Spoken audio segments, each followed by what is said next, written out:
draw a clear distinction between President Obama and why Governor Mitt Romney is the case. But I found out something when I did a little research on the senator. And the senator, I found out, he represents South Dakota. That's pretty much of a farming state out there. And Senator, I understand you live in Sioux Falls. I'm going to be in Sioux Falls November the 20th because I'm going pheasant hunting in winter South Dakota. I'll be there a couple of hours early, so if you don't mind, give me your address. I'll come by for a drink. See how you're doing. But we also, I had a little relationship. I got invited to go to winter South Dakota. South Dakota is the pheasant capital of America, and winter South Dakota is where the pheasants are. And there's a gentleman out there from Pulaski, Virginia, that had 4,000 acres out there, and he just sold it, Senator, to the Jorgensen farm out there, which is the largest Angus breeding cattle farm in America. So they were out there. Also, Senator, I found out that we have something else in common. You're on the Ag Committee in the Senate. I'm in the Ag Committee in the House. The good House. The Virginia State House. But I also understand that you like to do a lot of pheasant hunting also, and I like to do a lot of pheasant hunting. So I go to South Dakota. I've traveled all over South Dakota. I really, really enjoy it. And I also understand, and I can tell by looking at you, you know, you're cut a little thinner than I am, but you like to do a lot of running. And that's where we kind of differ a little bit. Once in a while, if I think I've got a big hog check, I'll run to the mailbox. But I always walk back.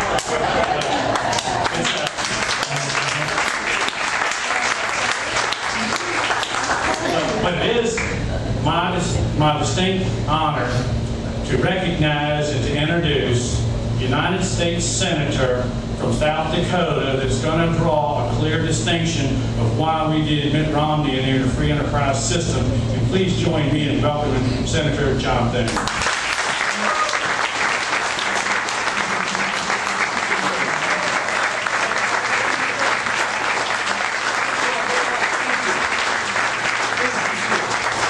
Thank you, Delegate Knight and Senator McWaters. It's great to be in your district, and appreciate Mike and Mariah so much making your wonderful place available to us this evening. It's an honor to be in Virginia, and this part of Virginia, and look out and see the beautiful ocean and know all the things that get done here that are so important to this great country. And I want to thank you for that. And I also want to invite you to come to South Dakota, because as Delegate Knight mentioned, we are known for a number of things, Mount Rushmore being one of them, but pheasant hunting is a close second. And there isn't anything I would rather be doing on a lovely autumn afternoon than getting out and chasing the pheasants around on the prairies of South Dakota. So it's a beautiful part of the country, and sometimes an area that not a lot of people get an opportunity to visit, so we would welcome you there. But you have an absolutely wonderful area here, and we're delighted to be able to be here and to say thank you for everything that you have done and are going to do to change the direction of this country, because we absolutely have to do that. And the reason I am here this evening instead of on my way back to South Dakota is because I believe profoundly that Governor Mitt Romney is the right guy to change the direction of this country and put America back on.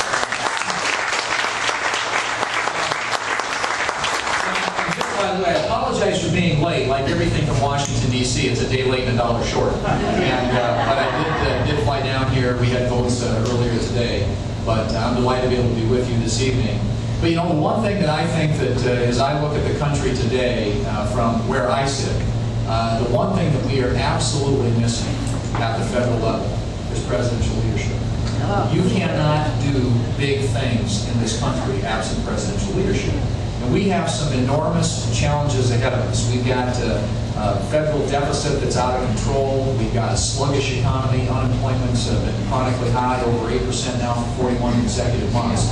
We have got to get this country turned around, and you cannot do that unless you have a leader in the White House. The United States Congress has 535 members, and as smart as some of my colleagues think they are, we are going in all kinds of different directions. There's only one person who can sign a bill into law. There's only one person who can be the executive that gets members of Congress on board and helps us set a new direction for the future of this country. And with regard to the current president, I'm not here to say that he isn't a nice person. What I'm here to tell you is that he has failed as a president. We've now had 3.5 years to see this president in action. You all know last week what he said about small businesses. I've got a feeling that Mike and Mariah Standing probably thought that they maybe had something to do with building this business right here. But the president said that if you have a small business, you didn't build it, somebody else made that happen. Now think about that. What that reveals about his view of our country and what really makes it work.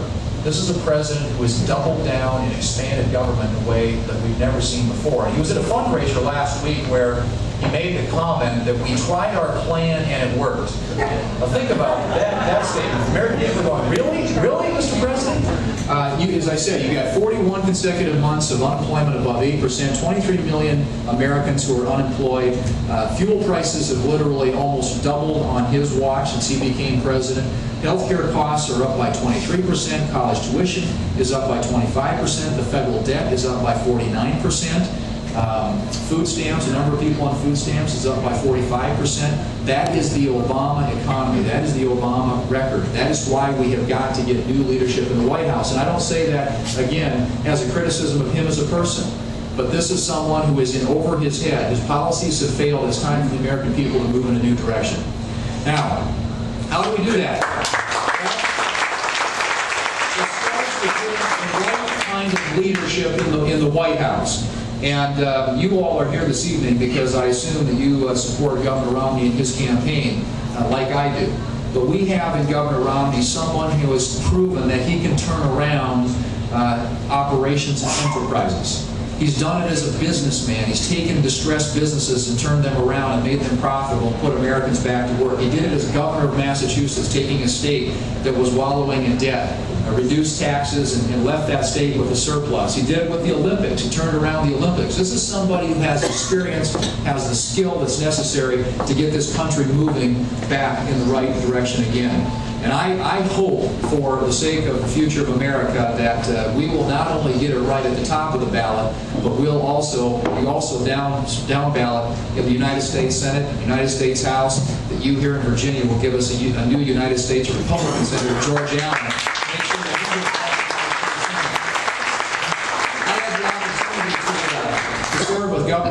with Senator Allen for a few years when I first got to the Senate. And the truth is, I probably wouldn't be a senator today had it not been for George Allen, because I lost my first Senate race by 524 votes. And you know, that number is kind of burned in my head. But I was off doing other things, perfectly content, thought I'd taken my shot at the United States Senate. And I remember sitting in my living room in Sioux Falls, South Dakota with my wife, Kimberly, and her looking at me and saying, I am not going through another campaign unless God himself comes to the door and says you have to run. Well, I don't think that's going to happen there.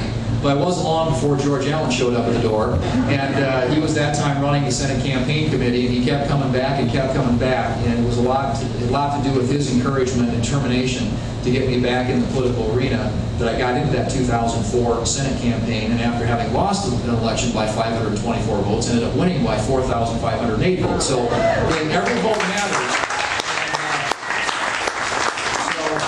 It is so important to me that we have someone of Senator Allen's character back in the United States Senate representing the great Commonwealth of Virginia, and I hope that you will do everything you can to make that happen.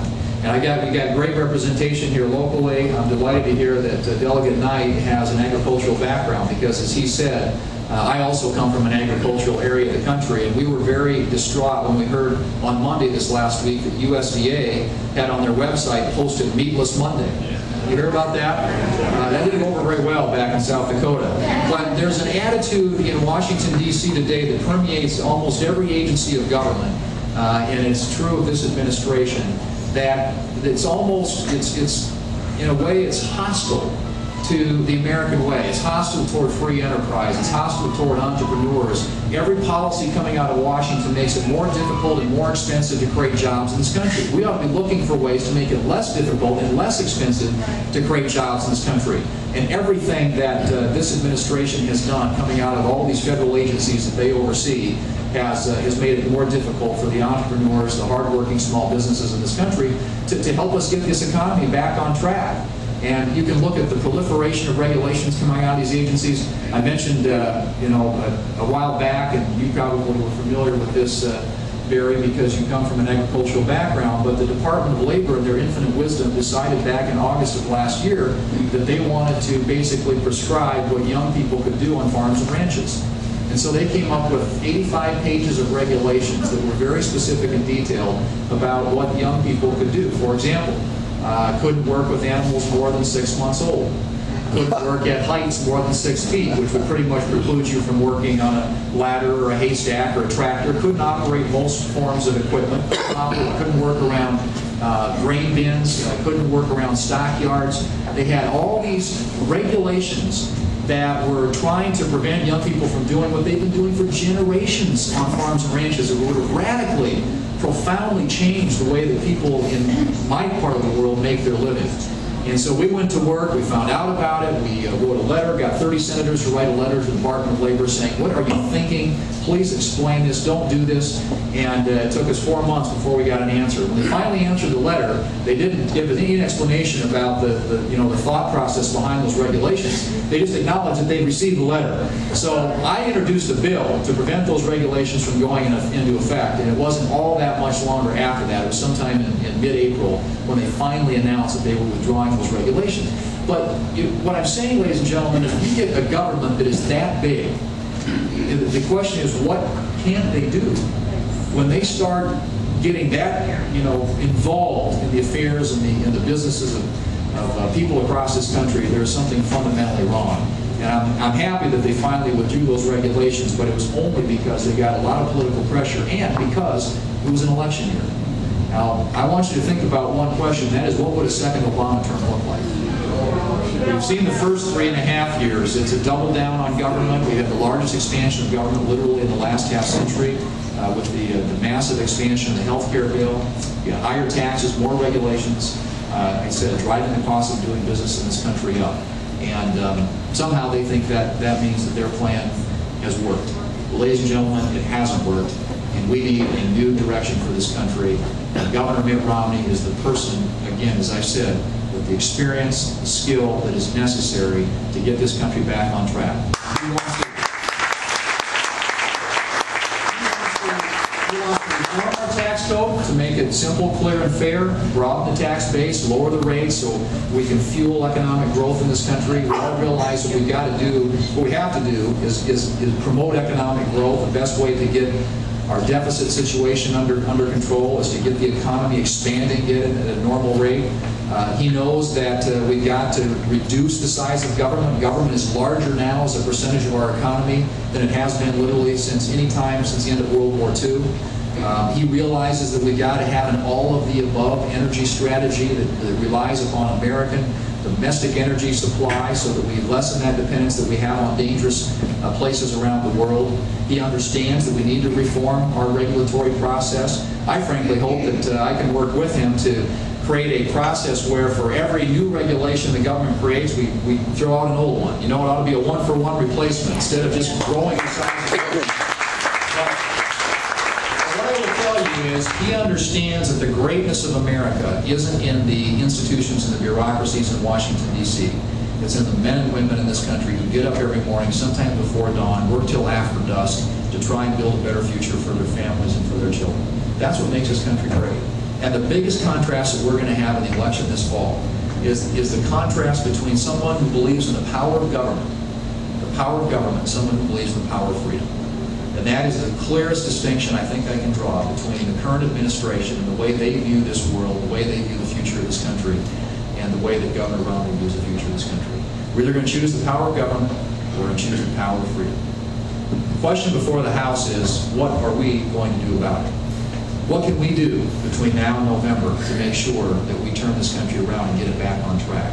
Well, I think it comes down to a lot of basic execution of blocking and tackling. It's those simple things. Sometimes they're monotonous tasks. It's walking those neighborhoods, it's making those phone calls, it's writing those letters to the editor, it's pounding in yard signs, it's writing a check to the campaign and making sure that they have the resources they need to get their message out. It is a bunch of things, little things, that have to be executed if this is going to be a winning campaign. And everybody here can do something. can't all be the candidate, but we can all roll up our sleeves and go to work to see that that candidate has everything at their disposal. And I'm going to tell you that this area very well could determine who is the next president of the United States. Because the Tidewater area is, in 2004, delivered in a pretty big way for then President Bush. He got 58% out of the Tidewater area. In 2008, then Senator John McCain got 49%. And so to win the presidency, the pathway goes through the state of Virginia.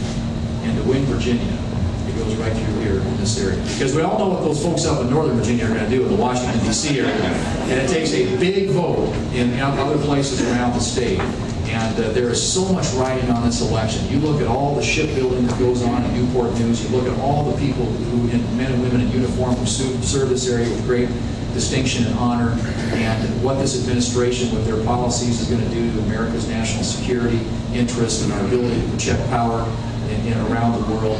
These are profound, profound issues that are going to impact not only this area, but our entire country and our future. So we just flat have to get it right.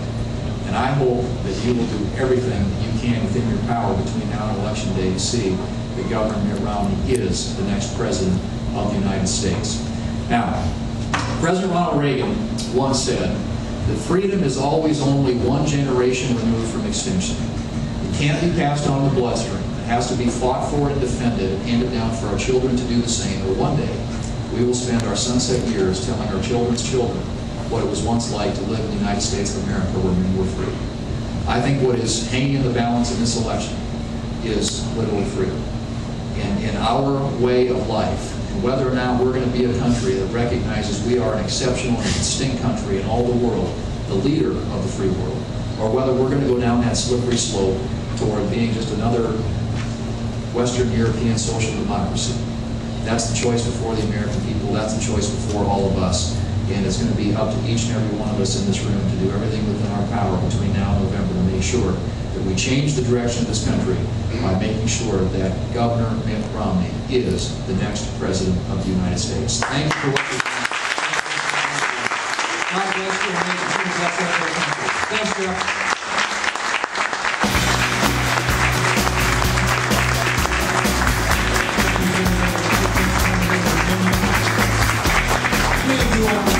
Senator Tom Daschle.